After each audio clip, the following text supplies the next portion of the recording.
ਧੰਨਵਾਦ ਕਰਦੇ ਹਾਂ ਪ੍ਰਭੂ ਦਾ। ਜੈ ਮਸੀਹ ਦੀ ਸਾਰੇ ਭੈਣਾਂ ਭਰਾਵਾਂ ਨੂੰ ਪ੍ਰਭੂ ਦਾ ਵਚਨ ਪੜ੍ਹਦੇ ਹਾਂ ਯਸ਼ਾਇਆ 45 ਦੇ ਵਿੱਚੋਂ ਲੈ ਕੇ 1 ਤੋਂ ਲੈ ਕੇ 5 ਤੱਕ ਪ੍ਰਭੂ ਦਾ ਧੰਨਵਾਦ ਕਰਦੇ ਹਾਂ। ਹੇ ਯਹੋਵਾ ਆਪਣੇ ਮਸੇ ਕੀਤੇ ਹੋਏ ਨੂੰ ਇਉਂ ਆਖਦਾ ਹੈ, ਜਿਸ ਦਾ ਸੱਜਾ ਹੱਥ ਮੈਂ ਫੜਿਆ ਭਈ ਮੈਂ ਉਹਨਾਂ ਦੇ ਅੱਗੇ ਕੌਮਾਂ ਨੂੰ ਹੇਠਾਂ ਕਰ ਦਿਆਂ ਅਤੇ ਪਾਤਸ਼ਾਹ ਦੇ ਕਮਰ ਕਸੇ ਖੋਲ੍ਹ ਦਿਆਂ। ਭਈ ਮੈਂ ਦਰਵਾਜ਼ੇ ਉਹਨਾਂ ਦੇ ਸਾਹਮਣੇ ਖੋਲ੍ਹ ਦਿਆਂ ਅਤੇ ਫਾਟਕ ਬੰਦ ਨਾ ਕੀਤੇ ਜਾਣ। ਮੈਂ ਤੁਹਾਡੇ ਅੱਗੇ ਅੱਗੇ ਚੱਲਾਂਗਾ। ਪ੍ਰਭੂ ਦਾ ਵਚਨ ਕਹਿੰਦਾ ਹੈ ਕਿ ਫਾਟਕ ਬੰਦ ਨਾ ਕੀਤੇ ਜਾਣ, ਮੈਂ ਤੁਹਾਡੇ ਅੱਗੇ ਅੱਗੇ ਚੱਲਾਂਗਾ। ਜੇ ਕੋਈ ਵੀ ਤੁਹਾਡਾ ਕੰਮ ਹੈ, ਜਿੱਥੇ ਵੀ ਤੁਸੀਂ ਜਾਂਦੇ ਜੇ ਤਾਂ ਪ੍ਰਭੂ ਦੀ ਮਹਿਮਾ ਕਰਦੇ ਹੋਏ ਜਾਓ ਅਤੇ ਪ੍ਰਭੂ ਦੇ ਹੱਥਾਂ ਦੇ ਸਭ ਕੁਝ ਸੌਂਪ ਕੇ ਜਾਓ ਤਾਂ ਪ੍ਰਭੂ ਤੁਹਾਡੇ ਅੱਗੇ ਅੱਗੇ ਚੱਲੇਗਾ। ਉਹ ਤੁਹਾਡੇ ਅੱਗੇ ਅੱਗੇ ਚੱਲੇਗਾ, ਉਚਾਈਆਂ ਨੂੰ ਪੱਧਰਿਆ ਕਰੇਗਾ। ਉਹਦਾ ਵਚਨ ਕਹਿੰਦਾ ਮੈਂ ਤੁਹਾਡੇ ਅੱਗੇ ਅੱਗੇ ਚੱਲਾਂਗਾ ਅਤੇ ਉਚਾਈਆਂ ਨੂੰ ਪੱਧਰਿਆ ਕਰਾਂਗਾ ਅਤੇ ਪਿੱਤਲ ਦੇ ਦਰ ਭੰਨ ਸੁੱਟਾਂਗਾ ਅਤੇ ਲੋਹੇ ਦੇ ਫੋੜਿਆਂ ਨੂੰ ਵੱਢ ਦਿਆਂਗਾ। ਜੇ ਤੁਹਾਡੇ ਕਿਸੇ ਵੀ ਕੰਮ ਦੇ ਵਿੱਚ ਕੋਈ ਵੀ ਰੁਕਾਵਟ ਆਏਗੀ ਤਾਂ ਪਰਮੇਸ਼ਰ ਕਹਿੰਦਾ ਮੈਂ ਪਿੱਤਲ ਦੇ ਦਰ ਭੰਨ ਸੁੱਟਾਂਗਾ ਅਤੇ ਲੋਹੇ ਦੇ ਫੋੜਿਆਂ ਨੂੰ ਵੱਢ ਦਿਆਂਗਾ। ਉਹਦਾ ਵਚਨ ਕਹਿੰਦਾ ਮੈਂ ਤੁਹਾਡੇ ਅੱਗੇ ਅੱਗੇ ਚੱਲਾਂਗਾ ਅਤੇ ਮੈਂ ਤੁਹਾਨੂੰ ਹਨੇਰੇ ਦੇ ਖਜ਼ਾਨੇ ਅਤੇ ਲੁਕੇ ਥਾਵਾਂ ਦੇ ਪਦਾਰਥ ਦਿਆਂਗਾ, ਤਾਂ ਤੁਸੀਂ ਜਾਣੋ ਕਿ ਮੈਂ ਯਹੋਵਾ ਇਸਰਾਏਲ ਦਾ ਪਰਮੇਸ਼ਰ ਹਾਂ, ਜੋ ਤੁਹਾਡਾ ਨਾਂ ਲੈ ਕੇ ਤੁਹਾਨੂੰ ਬੁਲਾਉਂਦਾ ਹਾਂ। ਪ੍ਰਭੂ ਦਾ ਵਚਨ ਤੁਹਾਡਾ ਨਾਂ ਲੈ ਕੇ ਤੁਹਾਨੂੰ ਬੁਲਾ ਰਿਹਾ। ਜੇ ਪ੍ਰਭੂ ਨੂੰ ਅਜੇ ਤੱਕ ਨਹੀਂ ਕਬੂਲ ਕੀਤਾ ਤਾਂ ਪ੍ਰਭੂ ਨੂੰ ਆਪਣਾ ਜੀਵਨ ਦਿਓ, ਆਪਣਾ ਜੀਵਨ ਉਹਦੇ ਹੱਥਾਂ 'ਚ ਸੌਂਪ ਦਿਓ ਤਾਂ ਪ੍ਰਭੂ ਨੂੰ ਕਬੂਲ ਕਰੋ। ਆਪਣੀ ਜੀਭ ਦੇ ਨਾਲ ਇਕਰਾਰ ਕਰੋ, ਆਪਣੇ ਪਾਪਾਂ ਦਾ ਤੋਬਾ ਕਰੋ, ਆਪਣੇ ਪਾਪਾਂ ਦੀ ਇਕਰਾਰ ਕਰੋ ਤੇ ਪ੍ਰਭੂ ਤੁਹਾਨੂੰ ਬੁਲਾ ਰਿਹਾ। ਪ੍ਰਭੂ ਤੁਹਾਡਾ ਨਾਂ ਲੈ ਕੇ ਤੁਹਾਨੂੰ ਬੁਲਾ ਰਿਹਾ, ਕਿਉਂਕਿ ਉਹਦੇ ਵਰਗਾ ਹੋਰ ਪਰਮੇਸ਼ਰ ਕੋਈ ਹੈ ਹੀ ਨਹੀਂ। ਜਿਸ ਤਰ੍ਹਾਂ ਉਹਨੇ ਆਪਣੇ ਦਾਸ ਯਾਕੂਬ ਨੂੰ ਕਿਹਾ, ਇਹ ਸਾਡੇ ਸਾਰਿਆਂ ਦੇ ਲਈ ਇਹ ਵਚਨ ਹੈ। ਉਹ ਸਾਨੂੰ ਸਾਰਿਆਂ ਨੂੰ ਬੁਲਾ ਰਿਹਾ ਜਿਸ ਤਰ੍ਹਾਂ ਉਹਨੇ ਆਪਣੇ ਦਾਸ ਨੂੰ ਬੁਲਾਇਆ। ਕਹਿੰਦਾ ਅਤੇ ਇਸਰਾਏਲ ਮੇਰੇ ਚੁਣਵੇਂ ਦੀ ਖਾਤਰ, ਕਹਿੰਦਾ ਮੇਰੇ ਚੁਣਵਿਆਂ ਦੀ ਖਾਤਰ, ਜਿਨ੍ਹਾਂ ਨੂੰ ਉਹਨੇ ਚੁਣ ਲਿਆ, ਇਹ ਉਹਨਾਂ ਦੇ ਇਹ ਸਾਰੇ ਵਚਨ ਉਹਨਾਂ ਉੱਤੇ ਲਾਗੂ ਹੁੰਦੇ ਨੇ। ਪ੍ਰਭੂ ਕਹਿੰਦਾ ਮੈਂ ਤੁਹਾਡੇ ਅੱਗੇ ਅੱਗੇ ਚੱਲਾਂਗਾ ਅਤੇ ਉਚਾਈਆਂ ਨੂੰ ਪੱਧਰਿਆ ਕਰਾਂਗਾ ਅਤੇ ਪਿੱਤਲ ਦੇ ਦਰ ਭੰਨ ਸੁੱਟਾਂਗਾ ਅਤੇ ਲੋਹੇ ਦੇ ਹੋੜਿਆਂ ਨੂੰ ਵੱਢ ਦਿਆਂਗਾ। ਜੇ ਅੱਜ ਤੁਹਾਡੇ ਕਿਸੇ ਵੀ ਕੰਮ ਦੇ ਵਿੱਚ ਕੋਈ ਵੀ ਪਿੱਤਲ ਦੇ ਦਰ ਨੇ ਤਾਂ ਅੱਜ ਭੰਨੇ ਜਾਣ, ਜੇ ਲੋਹੇ ਦੇ ਕੋਈ ਹੋੜੇ ਨੇ ਤਾਂ ਅੱਜ ਉਹ ਵੱਢੇ ਜਾਣ। ਪ੍ਰਭੂ ਵੱਢੇਗਾ। ਉਹਨੂੰ ਪੁਕਾਰੋ, ਆਪਣੇ ਉਹਦੇ ਅੱਗੇ ਦੁਆ ਕਰੋ, ਪ੍ਰਾਰਥਨਾ ਕਰੋ, ਆਪਣਾ ਸਮਾਂ ਉਹਨੂੰ ਦਿਓ ਤਾਂ ਉਹ ਤੁਹਾਡੇ ਰਸਤਿਆਂ ਨੂੰ ਸਾਫ਼ ਕਰੇਗਾ, ਉਚਾਈਆਂ ਨੂੰ ਪੱਧਰਿਆ ਕਰੇਗਾ। ਉਹ ਤੁਹਾਡੇ ਅੱਗੇ ਅੱਗੇ ਚੱਲੇਗਾ। ਯਹੋਵਾ ਹਾਂ, ਉਹ ਕਹਿੰਦਾ ਮੈਂ ਯਹੋਵਾ ਹਾਂ ਅਤੇ ਹੋਰ ਕੋਈ ਨਹੀਂ, ਮੈਥੋਂ ਬਿਨਾਂ ਕੋਈ ਪਰਮੇਸ਼ਰ ਨਹੀਂ ਹੈ। ਉਹ ਪਰਮੇਸ਼ਰ ਕਹਿੰਦਾ ਇੱਕ ਮੈਂ ਹੀ ਪਰਮੇਸ਼ਰ ਹਾਂ, ਮੈਥੋਂ ਬਿਨਾਂ ਹੋਰ ਕੋਈ ਪਰਮੇਸ਼ਰ ਨਹੀਂ ਹੈ। ਤੇਰਾ ਧੰਨਵਾਦ ਕਰਦੀ ਹਾਂ ਪਿਤਾ, ਤੇਰੀ ਮਹਿਮਾ, ਤੇਰੀ ਵਡਿਆਈ, ਤੁਹਾਡੀ ਜੈ ਜੈਕਾਰ ਕਰਦੀ ਹਾਂ। ਮੇਰੇ ਮਹਾਨ ਪਿਤਾ ਪਰਮੇਸ਼ਰ, ਤੂੰ ਮਹਾਨ ਔਰ ਦਇਆਵਾਨ ਔਰ ਸ਼ਕਤੀਸ਼ਾਲੀ ਪਰਮੇਸ਼ਰ ਹੈ। ਪ੍ਰਭੂ ਜਿਸ ਤਰ੍ਹਾਂ ਧੰਨਵਾਦ ਕਰਦੇ ਹਾਂ, ਤੁਹਾਡੀ ਮਹਿਮਾ ਕਰਦੇ ਹਾਂ, ਤੁਹਾਡੀ ਵਡਿਆਈ ਕਰਦੇ ਹਾਂ। ਪ੍ਰਭੂ ਅੱਜ ਤੱਕ ਸੰਭਾਲ ਕੇ ਰੱਖਿਆ, ਹਿਫਾਜ਼ਤ ਵਿੱਚ ਰੱਖਿਆ। ਪ੍ਰਭੂ ਤੇਰਾ ਧੰਨਵਾਦ, ਅੱਜ ਦੇ ਦਿਨ ਲਈ ਵੀ ਧੰਨਵਾਦ, ਇਸ ਸਮੇਂ ਲਈ, ਇਸ ਘੜੀ ਲਈ ਧੰਨਵਾਦ ਕਰਦੀ ਹਾਂ ਮੇਰੇ ਪਿਤਾ ਪਰਮੇਸ਼ਰ, ਜਿਹੜੇ ਤੈਨੂੰ ਪੁਕਾਰਦੇ। ਤੇਰਾ ਵਚਨ ਕਹਿੰਦਾ ਮੰਗੋ ਤਾਂ ਦਿੱਤਾ ਜਾਏਗਾ, ਢੂੰਡੋਗੇ ਤਾਂ ਪਾਓਗੇ, ਖਟਖਟਾਓਗੇ ਤਾਂ ਤੁਹਾਡੇ ਲਈ ਖੋਲ੍ਹਿਆ ਜਾਵੇਗਾ। ਅੱਜ ਜਿੰਨੇ ਵੀ ਪ੍ਰਭੂ ਜੀ ਤੇ ਇੱਥੋਂ ਮੰਗ ਰਹੇ ਨੇ, ਜੋ ਕੋਈ ਜੌਬ ਮੰਗ ਰਿਹਾ ਜਾਂ ਕਿਸੇ ਬਿਜ਼ਨਸ ਦਾ ਮੰਗ ਰਿਹਾ, ਕੋਈ ਚੰਗਿਆਈ ਮੰਗ ਰਿਹਾ ਜਾਂ ਕੋਈ ਕਰਜ਼ੇ ਤੋਂ ਪ੍ਰਭੂ ਜੀ ਆਜ਼ਾਦੀ ਮੰਗ ਰਿਹਾ, ਜੋ ਕੁਛ ਵੀ ਮੰਗ ਰਿਹਾ ਪ੍ਰਭੂ ਤਾਂ ਅੱਜ ਉਹਦੇ ਲਈ ਹੋ ਜਾਏ, ਉਹਦੇ ਲਈ ਖੋਲ੍ਹਿਆ ਜਾਏ। ਜਿਹੜਾ ਵੀ ਤੁਹਾਡਾ ਦਰਵਾਜ਼ਾ ਅੱਜ ਖਟਖਟਾ ਰਿਹਾ ਪ੍ਰਭੂ ਜੀ, ਉਹਦੇ ਲਈ ਖੋਲ੍ਹਿਆ ਜਾਵੇ ਮੇਰੇ ਪਿਤਾ ਪਰਮੇਸ਼ਰ। ਜੋ ਤੈਨੂੰ ਪੁਕਾਰਦੇ ਨੇ ਉਹ ਕਦੀ ਸ਼ਰਮਿੰਦਾ ਨਹੀਂ ਹੁੰਦੇ ਮੇਰੇ ਪਿਤਾ ਪਰਮੇਸ਼ਰ। ਤੇਰਾ ਧੰਨਵਾਦ ਕਰਦੀ ਹਾਂ ਪ੍ਰਭੂ, ਤੂੰ ਭਲਾ ਔਰ ਚੰਗਾ ਪਰਮੇਸ਼ਰ ਹੈ ਪਿਤਾ। ਤੇਰਾ ਧੰਨਵਾਦ ਕਰਦੀ ਹਾਂ, ਤੇਰੀ ਮਹਿਮਾ ਕਰਦੀ ਹਾਂ, ਤੁਹਾਡੀ ਵਡਿਆਈ ਕਰਦੇ ਆ ਪ੍ਰਭੂ ਜੀ। ਅੱਜ ਕਿਸੇ ਨੂੰ ਕਿਸੇ ਵੀ ਚੀਜ਼ ਦੀ ਲੋੜ ਹੈ ਪ੍ਰਭੂ, ਅੱਜ ਸਾਰੀਆਂ ਲੋੜਾਂ ਤੁਹਾਡੇ ਨਾਂ ਦੇ ਵਿੱਚ ਪੂਰੀਆਂ ਹੋ ਜਾਣ ਮੇਰੇ ਪਿਤਾ ਪਰਮੇਸ਼ਰ। ਤੇਰਾ ਧੰਨਵਾਦ ਕਰਦੇ ਆ। ਤੁਹਾਡਾ ਵਚਨ ਕਹਿੰਦਾ ਹੈ ਕਿ ਜਿਹੜੇ ਮੈਨੂੰ ਮੰਨਣ ਵਾਲੇ ਕਦੀ ਸ਼ਰਮਿੰਦਾ ਨਹੀਂ ਹੁੰਦੇ ਪਿਤਾ। ਤੇਰਾ ਵਚਨ ਇਹ ਵੀ ਕਹਿੰਦਾ ਹੈ ਕਿ ਸ਼ੇਰ ਬੱਚਿਆਂ ਨੂੰ ਘਾਟਾ ਪੈਂਦਾ ਤੇ ਭੁੱਖ ਲੱਗਦੀ ਹੈ, ਪਰ ਮੈਨੂੰ ਮੰਨਣ ਵਾਲਿਆਂ ਨੂੰ ਕਿਸੇ ਚੰਗੀ ਚੀਜ਼ ਦੀ ਥੋੜ ਨਹੀਂ ਹੋਵੇਗੀ ਪ੍ਰਭੂ। ਅੱਜ ਜੇ ਕੋਈ ਵੀ ਥੁੜਿਆ ਹੋਇਆ, ਜੇ ਕਿਸੇ ਵੀ ਚੀਜ਼ ਦੀ ਕਿਸੇ ਨੂੰ ਲੋੜ ਹੈ, ਕੋਈ ਥੋੜ ਹੈ ਤਾਂ ਪ੍ਰਭੂ ਅੱਜ ਤੇਰੇ ਨਾਂ ਦੇ ਵਿੱਚ ਪੂਰੀ ਹੋ ਜਾਏ ਮੇਰੇ ਪਿਤਾ ਪਰਮੇਸ਼ਰ। ਮੈਂ ਤੇਰਾ ਧੰਨਵਾਦ ਕਰਦੀ ਹਾਂ, ਤੁਹਾਡੀ ਮਹਿਮਾ ਕਰਦੀ ਹਾਂ, ਤੁਹਾਡੀ ਵਡਿਆਈ ਕਰਦੀ ਹਾਂ ਮੇਰੇ ਮਹਾਨ ਪਿਤਾ ਪਰਮੇਸ਼ਰ। ਤੂੰ ਮਹਾਨ ਔਰ ਦਇਆਵਾਨ ਔਰ ਸ਼ਕਤੀਸ਼ਾਲੀ ਪਰਮੇਸ਼ਰ ਹੈ ਪ੍ਰਭੂ। ਸਾਡੀ ਢਾਲ, ਸਾਡਾ ਕਿਲਾ, ਸਾਡਾ ਗੜ੍ਹ ਤੂੰ ਹੈ ਮੇਰੇ ਪਿਤਾ ਪਰਮੇਸ਼ਰ। ਅਸੀਂ ਤੇਰਾ ਧੰਨਵਾਦ ਕਰਦੇ ਹਾਂ ਮੇਰੇ ਪਿਤਾ ਪਰਮੇਸ਼ਰ। ਮੇਰੇ ਰਾਜਿਓਂ ਕੇ ਰਾਜਾ, ਮੇਰੇ ਬਾਦਸ਼ਾਹ ਕੇ ਬਾਦਸ਼ਾਹ, ਤੇਰੇ ਚੁਣੇ ਹੋਏ ਵੀ ਜੋ ਪਿਤਾ ਪਰਮੇਸ਼ਰ, ਜੋ ਤੇਰੇ ਧੀਆਂ ਔਰ ਪੁੱਤਰ ਨੇ ਪ੍ਰਭੂ ਜੀ। ਤੁਸੀਂ ਕਿਹਾ ਮੈਂ ਤੁਹਾਨੂੰ ਧੀਆਂ ਔਰ ਪੁੱਤ, ਮੈਂ ਤੁਹਾਨੂੰ ਲਬਾਲਕ ਪੁੱਤਰ ਹੋਣ ਦਾ ਹੱਕ ਦੇਣਾ।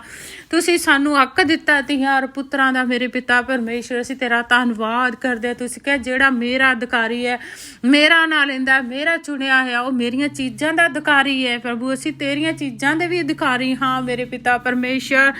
ਅਸੀਂ ਤੁਹਾਡਾ ਧੰਨਵਾਦ ਕਰਦੇ ਹਾਂ ਪ੍ਰਭੂ, ਤੁਹਾਡੀ ਮਹਿਮਾ ਕਰਦੇ ਹਾਂ ਮੇਰੇ ਮਹਾਨ ਪਿਤਾ ਪਰਮੇਸ਼ਰ। ਅੱਜ ਪਿੰਨੇ ਵੀ ਇਸ ਰਿਕਾਰਡਿੰਗ ਨੂੰ ਸੁਣਨ ਮੇਰੇ ਪਿਤਾ, ਮੈਂ ਸਾਡੇ ਭੈਣਾਂ ਭਰਾਵਾਂ ਨੂੰ, ਬੱਚਿਆਂ ਨੂੰ ਤੇਰੇ ਹੱਥਾਂ ਦੇ ਵਿੱਚ ਦੇ ਦਿੰਦੇ ਹਾਂ ਮੇਰੇ ਪਿਤਾ ਪਰਮੇਸ਼ਰ। ਜਿਨ੍ਹਾਂ ਦੇ ਕੋਈ ਅਧੂਰੇ ਕੰਮ ਨੇ ਯਿਸੂ ਮਸੀਹ ਦੇ ਨਾਂ ਦੇ ਵਿੱਚ ਪੂਰੇ ਹੋ ਜਾਣ ਮੇਰੇ ਪਿਤਾ ਪਰਮੇਸ਼ਰ। ਤੜੀ ਸ਼ਾਲਾ ਬਦਾ ਵੜੀ ਡੀਲੇ ਪੱਪਾ, ਤੜੀ ਸਾਲਾ ਬਦਾ ਵੜੀ ਡੀਲੇ ਬੱਬਲੀ ਸ਼ਿਲੀਲੀ ਪੱਪਾ, ਤੜੀ ਸਾਲਾ ਬਦਾ ਵੜੀ ਡੀਆ। ਜੋ तेरे भुखे और तिहाए ने प्रभु आत्मा दे नाल रजाए जान मेरे पिता। ना तो तेरा अभिषेक उतरे, तेरा मसा उतरे और बंधन टुट जाना। तड़ी साला बादा वड़ी डिया अज बीमारियां दे बंधन टुट जाना, अज गंदियां शक्तियां दे बंधन टुट जान, जादू टोणियां दे बंधन टुट जान परमेश्वर। तेरी अग सुट दियां, फायर सुट दियां मेरे पिता परमेश्वर। अज बीमारियां दे उत्ते तुहाडी अग सुट दियां, जल जान बीमारियां, खत्म हो जाना हमेशा हमेशा दे लई। तू बीमार दे बिस्तरे नूं उठा खड़ा कर ओनूं मेरे पिता परमेश्वर। जो बीमार ने मेरे पिता वो चंगे हो जान, उठ खड़े होण मेरे पिता परमेश्वर। जो तुर नहीं सकते वो तुरन लग जान, जो बीमार ने चंगे हो जान। जे पिछे दे हार्ट दे कोई प्रॉब्लम है जांदी लगे यीशु मसीह दे नां दे विच हर एक अंग नवां नरोया हो जाए, आजाद हो जान मेरे पिता।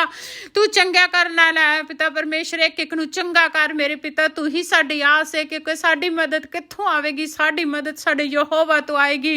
असीं अपने यहोवा नूं पुकारदे आ मेरे पिता परमेश्वर। तू चंगा कर मेरे प्यारे खुदा हर एक नूं मेरे पिता परमेश्वर। जे किसी दे लोन है तो वो लोन मंजूर हो जाए मेरे पिता परमेश्वर। तेरा धन्नवाद करदी हां मेरे प्यारे खुदा। जिथे तेरे पिता किसी नूं खाने की लोड़ है, उन्हां नूं खाना दे, जिन्हां नूं कपड़े की लोड़ है उन्हां नूं कपड़ा दे मेरे पिता परमेश्वर। जो भी किसी नूं किसी गल की चिंता है तो प्रभु तुसीं कह सारी चिंता मेरे उत्ते छड्ड दो, मैं तुहानूं संभालांगा। किसी गल की चिंता ना करो मेरे पिता, कोई चिंता ना करे, ना खाण दी ना पीण दी प्रभु। सारियां चिंतावां तुहाडे हत्थां 'च दे देवे प्रभु। तू अपने बच्चों नूं संभालदा, तू उन्हां नूं खाना पीना दे मेरे पिता परमेश्वर। जे कोई कर्जे दे थल्ले है तां कर्जे दे बंधन टुट जाण मेरे पिता परमेश्वर। सारियां निराशा परेशानियां बीमारियां कमियां कमजोरियां सब यीशु मसीह दे नां 'च जांदियां लगण। सारी लाचारी जांदी लगे यीशु मसीह दे नां दे विच नवां जीवन पाण, चंगियाई पाण, आशीर बरकत पाण मेरे पिता। तेरा धन्नवाद करदी हां मेरे पिता परमेश्वर। जे किते हार्ट च ब्लॉकिंग है तो यीशु मसीह दे नां च खोल जाए। जे किसी दे ब्रेन च कोई प्रॉब्लम है तो यीशु मसीह दे नां दे विच जांदी लगे। हड्डियां नूं मजबूत कर, नाड़ां नूं मजबूत कर, हर एक अंग नवां नरोया हो जाए।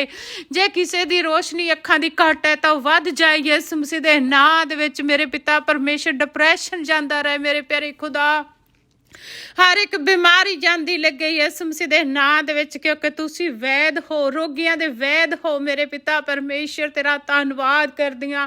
जो डॉक्टर नहीं कर सकदे, मेरा यीशु मसीह मेरा डॉक्टर सब कुछ कर सकदा। डेंजर टू डेंजर बीमारी दा इलाज कर सकदा है। जो कोई डॉक्टर नहीं कर सकदा यीशु मसीह डॉक्टर कर सकदा। हालेलुया। अपने आप नूं यीशु दे हत्थां दे विच दे दो, ओनूं पुकारो। जे मेरे पिता परमेश्वर तेरा धन्नवाद करदी हां। किसी दी दुआवां प्रार्थना दा अज तक उत्तर नहीं मिलिया तो मिल जाए मेरे पिता परमेश्वर। जो तेनू पुकार दे उन्हां नूं तू उत्तर देना मेरे यीशु मसीह, क्योंकि तुहाडीआं अखां खुल्लीआं ने, तुहाडे कंन लगे होए साडीआं दुआवां और प्रार्थना दे वल मेरे पिता परमेश्वर। जिन्हां दी अज तक दुआवां दा आंसर उन्हां नूं नहीं मिलिया मिल जाए मेरे पिता परमेश्वर। तेरा धन्नवाद, तेरी तारीफ हो, तुहाडी महिमा हो, तुहाडी वडियाई हो, तुहाडी जय जयकार हो मेरे राजा मेरे बादशाह। सब कुछ तू ही है पिता परमेश्वर। तेरा धन्नवाद करदी हां मेरे पिता, तुहाडी महिमा तुहाडी वडियाई करदी हां मेरे पिता परमेश्वर। बच्चों नूं बुद्ध ज्ञान समझ दे, बच्चों दे नाल हो मेरे पिता। हर बुरी संगति तो बचा के रख, बुरियां सोचां बुरे ख्यालां तो उन्हां नूं बचा के रख मेरे पिता परमेश्वर। तेरा धन्नवाद करदी हां प्रभु। तू बच्चों दा राज स्वर्ग जिहा राज है मेरे पिता परमेश्वर। तू बच्चों नूं अपने कोल आण दो। तुसीं कहा मेरे कोल आण दो। मैं तेरा धन्नवाद करदी हां। बच्चों नूं तुसीं प्यार करदे जे मेरे पिता परमेश्वर। तेरा धन्नवाद करदी हां। छोटे वड्डे सारे बच्चों नूं मैं तेरे हत्थां 'च देनी हां मेरे पिता परमेश्वर। एक एक बच्चे दे नाल हो प्रभु जी। ਇੱਕ ਇੱਕ ਬੱਚੇ ਨੂੰ ਬੁੱਧ ਗਿਆਨ ਸਮਝ ਦੇ ਮੇਰੇ ਪਿਤਾ। ਪੜ੍ਹਾਈਆਂ ਲਿਖਾਈਆਂ 'ਚ ਉਹਨਾਂ ਦੀ ਮਦਦ ਔਰ ਸਹਾਇਤਾ ਕਰ ਮੇਰੇ ਪਿਤਾ ਪਰਮੇਸ਼ਰ। ਜੇ ਕਿਸੇ ਨੂੰ ਜਾਬ ਦੀ ਲੋੜ ਹੈ ਤਾਂ ਉਹਦੇ ਲਈ ਜਾਬ ਦਾ ਇੰਤਜ਼ਾਮ ਕਰ ਮੇਰੇ ਪਿਤਾ ਪਰਮੇਸ਼ਰ। ਇੱਕ ਇੱਕ ਦੇ ਨਾਲ ਹੋ ਮੇਰੇ ਪਿਆਰੇ ਖੁਦਾ। ਮੈਂ ਤੇਰੀ ਮਦਦ ਮੰਗਦੀ ਹਾਂ ਮੇਰੇ ਪਿਤਾ ਪਰਮੇਸ਼ਰ। ਤੇਰਾ ਧੰਨਵਾਦ ਕਰਦੀ ਹਾਂ। ਤੁਹਾਡੀ ਮਹਿਮਾ, ਤੁਹਾਡੀ ਵਡਿਆਈ ਹੋ, ਤੁਹਾਡੀ ਜੈ ਜੈਕਾਰ ਹੋ ਮੇਰੇ ਪਿਤਾ ਪਰਮੇਸ਼ਰ। ਡਿਪਰੈਸ਼ਨ ਚਲੀ ਜਾਏ ਮੇਰੇ ਪਿਤਾ ਪਰਮੇਸ਼ਰ। ਜੇ ਕੋਈ ਡਿਪਰੈਸ਼ਨ ਦੀ ਮੈਡੀਸਿਨ ਲੈ ਰਿਹਾ ਤਾਂ ਪ੍ਰਭੂ ਉਹਨੂੰ ਤੁਹਾਡੇ ਨਾਂ ਦੇ ਵਿੱਚ ਝਿੜਕਦੀਆਂ। ਔਰ ਪ੍ਰਭੂ ਜੋ ਚੰਗਿਆਈ ਪਾਣ, ਡਿਪਰੈਸ਼ਨ ਜਾਂਦੀ ਲੱਗੇ ਯਿਸੂ ਮਸੀਹ। ਲੜਾਈ ਝਗੜੇ ਖਤਮ ਹੋ ਜਾਣ ਪਿਤਾ ਪਰਮੇਸ਼ਰ। ਜਿੱਥੇ ਗੁੱਸੇ ਵਾਲੀਆਂ ਗੰਦੀਆਂ ਆਤਮਾਵਾਂ ਨੂੰ ਯਿਸੂ ਮਸੀਹ ਦੇ ਨਾਂ ਦੇ ਵਿੱਚ ਡਾਂਟਦੀਆਂ ਚਲੀਆਂ ਜਾਣ ਪ੍ਰਭੂ। ਗੁੱਸਿਆਂ ਤੋਂ ਆਜ਼ਾਦ ਕਰ ਦੇ ਮੇਰੇ ਪਿਤਾ। ਆਪਣੀ ਸ਼ਾਂਤੀ ਨਾਲ ਭਰ ਦੇ, ਆਪਣੇ ਅਭਿਸ਼ੇਕ, ਆਪਣੇ ਮਸੇ ਨਾਲ ਭਰ ਦੇ। ਜਿਸ ਘਰ ਦੇ ਵਿੱਚ ਪ੍ਰਭੂ ਜੀ ਤੇਰਾ ਨਾਂ ਲਿਆ ਜਾਂਦਾ, ਜਿਸ ਘਰ 'ਚ ਪ੍ਰਾਰਥਨਾ ਹੁੰਦੀ ਹੈ ਪ੍ਰਭੂ, ਉਹ ਘਰ ਸ਼ਕਤੀ ਨਾਲ ਭਰ ਜਾਂਦਾ ਹੈ। ਇਹ ਜਿਸ ਘਰ ਦੇ ਵਿੱਚ ਇਹ ਪ੍ਰਾਰਥਨਾ ਸੁਣੀ ਜਾਏ ਮੇਰੇ ਪਿਤਾ, ਉਹ ਘਰ ਤੇਰੀ ਸ਼ਕਤੀ ਦੇ ਨਾਲ ਭਰ ਜਾਏ ਮੇਰੇ ਪਿਤਾ ਪਰਮੇਸ਼ਰ। ਕਿਉਂਕਿ ਜਿੱਥੇ ਤੇਰਾ ਮੱਸਾ ਉੱਥੇ ਬੰਧਨ ਟੁੱਟਦੇ ਨੇ ਮੇਰੇ ਪਿਤਾ ਪਰਮੇਸ਼ਰ। ਜਦੋਂ ਮੱਸਾ ਆਉਂਦਾ ਤੁਸੀਂ ਕਿਹਾ ਜਦੋਂ ਤੁਹਾਡੇ ਤੇ ਪਵਿੱਤਰ ਆਤਮਾ ਆਏਗਾ ਤੁਸੀਂ ਸ਼ਕਤੀ ਪਾਓਗੇ ਮੇਰੇ ਪਿਤਾ ਪਰਮੇਸ਼ਰ। ਜਦੋਂ ਵੀ ਇਹ ਪ੍ਰਾਰਥਨਾ ਸੁਣੀ ਜਾਏ ਪ੍ਰਭੂ, ਸ਼ਕਤੀ ਪਾਣ, ਤੇਰੀ ਰੂਹ ਨਾਲ ਭਰ ਜਾਣ, ਤੇਰੇ ਆਤਮਾ ਨਾਲ ਭਰ ਜਾਣ ਤਾਂ ਪ੍ਰਭੂ ਜੀ ਹਰ ਇੱਕ ਬਿਮਾਰੀਆਂ ਦੇ ਬੰਧਨ ਟੁੱਟ ਜਾਣ ਪ੍ਰਭੂ। ਹੁਣ ਬਿਮਾਰੀ ਸਾਡਾ ਹਿੱਸਾ ਨਹੀਂ ਹੈ, ਚੰਗਿਆਈ ਸਾਡਾ ਹਿੱਸਾ ਹੈ, ਗਰੀਬੀ ਸਾਡਾ ਹਿੱਸਾ ਨਹੀਂ, ਅਮੀਰੀ ਸਾਡਾ ਹਿੱਸਾ ਹੈ ਮੇਰੇ ਪਿਤਾ ਪਰਮੇਸ਼ਰ। ਤੁਸੀਂ ਸਾਰੇ ਗਰੀਬੀਆਂ ਦੇ ਸ਼ਰਾਪ ਤੋੜ ਦਿੱਤੇ ਹੈ, ਹਰ ਇੱਕ ਬੰਧਨ ਤੋੜ ਦਿੱਤਾ। ਔਰ ਜਾਦੂ ਟੋਣਿਆਂ ਦੇ ਉੱਤੇ ਅੱਜ ਮੈਂ ਤੁਹਾਡੀ ਅੱਗ ਸੁੱਟਦੀ ਹਾਂ ਮੇਰੇ ਪਿਤਾ ਪਰਮੇਸ਼ਰ। ਕੀਤਾ ਕਰਾਇਆ ਸੜ ਜਾਏ, ਹਰ ਇੱਕ ਜਾਦੂ ਟੋਣਾ ਸੜ ਜਾਏ ਮੇਰੇ ਪਿਤਾ। ਲੋਕ ਆਜ਼ਾਦ ਹੋ ਜਾਣ, ਖਾਧਾ ਪੀਤਾ ਨਿਕਲ ਜਾਏ ਯਿਸੂ ਮਸੀਹ ਦੇ ਨਾਂ ਦੇ ਵਿੱਚ। ਤੜੀ ਸ਼ਾਲਾ ਬਾਦਾ ਵਡੀ ਡੀਆ ਪੱਪਾ, ਤੜੀ ਸਾਲਾ ਬਾਦਾ ਵਡੀ ਡੀਆ। ਤੁਹਾਡੀ ਰੂਹ ਦੀ ਅੱਗ ਉਤਰੇ ਮੇਰੇ ਪਿਤਾ ਪਰਮੇਸ਼ਰ। ਭਸਮ ਕਰਨ ਵਾਲੀ ਅੱਗ ਉਤਰੇ ਮੇਰੇ ਯਿਸੂ ਮਸੀਹ। ਔਰ ਜਾਦੂ ਟੋਣੇ ਭਸਮ ਹੋ ਜਾਣ। ਤੜੀ ਸਾਲਾ ਬਾਦਾ ਵਡੀ ਡੀਆ ਪੱਪਾ, ਤੜੀ ਸ਼ਾਲਾ ਬਾਦਾ ਵਡੀ ਡੀਆ। ਤੁਹਾਡੀ ਅੱਗ ਨਾਲ ਸੜ ਜਾਣ ਪਿਤਾ ਪਰਮੇਸ਼ਰ। ਤੁਹਾਡਾ ਆਤਮਾ ਦਾ ਮੱਸਾ, ਆਤਮਾ ਦੀ ਅੱਗ ਉਤਰੇ ਔਰ ਸੜ ਜਾਣ ਜਾਦੂ ਟੋਣੇ। ਜਿੰਨੇ ਵੀ ਕੀਤਾ ਕਰਾਇਆ ਸੜ ਜਾਏ, ਖਾਧਾ ਪੀਤਾ ਸੜ ਜਾਏ। ਤੜੀ ਸ਼ਾਲਾ ਬਾਦਾ ਵਡੀ ਡੀਆ ਪੱਪਾ, ਤੜੀ ਸਾਲਾ ਬਾਦਾ ਵਡੀ ਡੀਆ। ਅੱਜ ਬਹੁਤ ਸਾਰੇ ਲੋਕ ਚੰਗਿਆਈ ਪਾਣ, ਸ਼ਿਫਾ ਪਾਣ ਮੇਰੇ ਪਿਤਾ ਪਰਮੇਸ਼ਰ। ਹਾਲੇਲੂਇਆ। ਕਿਉਂਕਿ ਤੁਹਾਡਾ ਵਚਨ ਕਹਿੰਦਾ ਮੈਂ ਤੁਹਾਡੇ ਅੱਗੇ ਅੱਗੇ ਚੱਲਾਂਗਾ ਪ੍ਰਭੂ। ਤੁਸੀਂ ਵਾਅਦਾ ਕੀਤਾ ਆਪਣੇ ਚੁਣੇ ਹੋਏ ਲੋਕਾਂ ਦੇ ਨਾਲ ਮੇਰੇ ਪਿਤਾ ਪਰਮੇਸ਼ਰ। ਤੁਸੀਂ ਕਿਹਾ ਮੈਂ ਤੁਹਾਡੇ ਅੱਗੇ ਅੱਗੇ ਚੱਲਾਂਗਾ, ਉਚਾਈਆਂ ਨੂੰ ਪੱਧਰਿਆ ਕਰਾਂਗਾ ਤੇ ਪਿੱਤਲ ਦੇ ਦਰ ਭੰਨ ਸੁੱਟਾਂਗਾ ਤੇ ਲੋਹੇ ਦੇ ਹੋੜਿਆਂ ਨੂੰ ਵੱਢ ਦਿਆਂਗਾ ਪ੍ਰਭੂ। ਅੱਜ ਵਚਨ ਯਸ਼ਾਇਆ 45 ਇਹ ਵਚਨ ਅੱਜ ਇੱਕ ਇੱਕ ਦੀ ਜ਼ਿੰਦਗੀ ਦੇ ਵਿੱਚ ਅੱਜ ਕੰਮ ਕਰੇ ਮੇਰੇ ਪਿਤਾ ਪਰਮੇਸ਼ਰ। ਲੋਕ ਆਜ਼ਾਦ ਹੋ ਜਾਣ ਬਿਮਾਰੀਆਂ ਤੋਂ, ਬੰਧਨਾਂ ਤੋਂ, ਸ਼ਰਾਬਾਂ ਤੋਂ, ਪਾਪ ਤੋਂ, ਨਸ਼ੇ ਤੋਂ ਆਜ਼ਾਦ ਹੋ ਜਾਣ। ਜਿਹੜੇ ਨਸ਼ੇ ਦੇ ਵਿੱਚ ਨੇ ਉਹਨਾਂ ਦੇ ਨਸ਼ੇ ਦੇ ਬੰਧਨ ਟੁੱਟ ਜਾਣ, ਆਜ਼ਾਦ ਕੀਤੇ ਜਾਣ ਮੇਰੇ ਪਿਤਾ ਪਰਮੇਸ਼ਰ। ਚਾਹੇ ਉਹ ਕਿਸ ਤਰ੍ਹਾਂ ਦਾ ਵੀ ਨਸ਼ਾ ਹੋਵੇ, ਹਰ ਇੱਕ ਨਸ਼ੇ ਵਾਲੀ ਗੰਦੀ ਆਤਮਾ ਛੱਡ ਕੇ ਚਲੀ ਜਾਏ। ਝਿੜਕਦੀਆਂ ਯਿਸੂ ਮਸੀਹ ਦੇ ਨਾਂ ਦੇ ਵਿੱਚ। ਜਿੰਨੇ ਵੀ ਬੱਚੇ ਨਸ਼ੇ ਕਰਦੇ, ਭਰਾ ਨਸ਼ੇ ਕਰਦੇ ਆ, ਭੈਣਾਂ ਕਰਦੀਆਂ ਨੇ, ਉਹ ਨਸ਼ਿਆਂ ਤੋਂ ਆਜ਼ਾਦ ਹੋ ਜਾਣ ਮੇਰੇ ਪਿਤਾ ਪਰਮੇਸ਼ਰ। ਤੇਰਾ ਧੰਨਵਾਦ ਹੋ, ਤੇਰੀ ਮਹਿਮਾ। ਜੋ ਕਿਸੇ ਦਾ ਕੋਈ ਕੇਸ ਹੈ ਤਾਂ ਉਹ ਕੇਸ ਦੇ ਵਿੱਚ ਪ੍ਰਭੂ ਜੀ ਜਿੱਤ ਪਾਣ ਮੇਰੇ ਪਿਤਾ ਪਰਮੇਸ਼ਰ। ਤੇਰਾ ਧੰਨਵਾਦ ਕਰਦੀ ਹਾਂ। ਤੁਹਾਡੀ ਮਹਿਮਾ, ਤੁਹਾਡੀ ਵਡਿਆਈ ਹੋ, ਤੁਹਾਡੀ ਜੈ ਜੈਕਾਰ ਹੋ ਮੇਰੇ ਪਿਤਾ। ਇਹ ਮੇਰੀ ਦੁਆ ਨੂੰ ਸੁਣ ਔਰ ਗ੍ਰਹਿਣ ਕਰ। ਯਿਸੂ ਮਸੀਹ ਦੇ ਜਿੰਦਾ ਨਾਂ 'ਚ ਮੰਗ ਲੈਂਦੇ ਔਰ ਪਾ ਲੈਂਦੇ ਹਾਂ। ਜੋ ਮੰਗਿਆ ਉਹ ਵੀ ਦੇ ਦਿੱਤਾ, ਜੋ ਨਹੀਂ ਮੰਗਿਆ ਉਹ ਵੀ ਪਾ ਲਿਆ ਵਿਸ਼ਵਾਸ ਔਰ ਨੇਚਾ ਦੇ ਨਾਲ। ਜਦੋਂ ਅਸੀਂ ਨੇਚਾ ਤੇ ਵਿਸ਼ਵਾਸ ਦੇ ਨਾਲ ਪ੍ਰਾਰਥਨਾ ਕਰਦੇ ਹਾਂ ਤਾਂ ਜੋ ਬੋਲਦੇ ਆ ਉਹ ਹੋ ਜਾਂਦਾ ਹੈ ਯਿਸੂ ਮਸੀਹ ਦੇ ਨਾਂ ਦੇ ਵਿੱਚ। ਪ੍ਰਭੂ ਤੁਹਾਨੂੰ ਆਸ਼ੀਰਵਾਦ ਔਰ ਬਰਕਤ ਦੇਵੇ, ਤੁਹਾਨੂੰ ਵਧਾਈ ਜਾਵੇ। ਕਿਉਂਕਿ ਉਹਦਾ ਵਚਨ ਕਹਿੰਦਾ ਮੈਂ ਤੁਹਾਨੂੰ ਵਧਾਈ ਜਾਵਾਂਗਾ, ਤੁਹਾਨੂੰ ਅਤੇ ਤੁਹਾਡੇ ਬਾਲਕਾਂ ਨੂੰ। ਤਾਂ ਤੁਸੀਂ ਵੱਧਦੇ ਜਾਓ ਪ੍ਰਭੂ ਦੇ ਵਿੱਚ, ਆਸ਼ੀਰਵਾਦ ਔਰ ਬਰਕਤ ਪਾਓ, ਚੰਗਿਆਈ ਪਾਓ ਔਰ ਸ਼ਿਫਾ ਪਾਓ। ਯਿਸੂ ਮਸੀਹ ਦੀ ਵਡਿਆਈ ਹੋਵੇ। ਆਮੈਨ।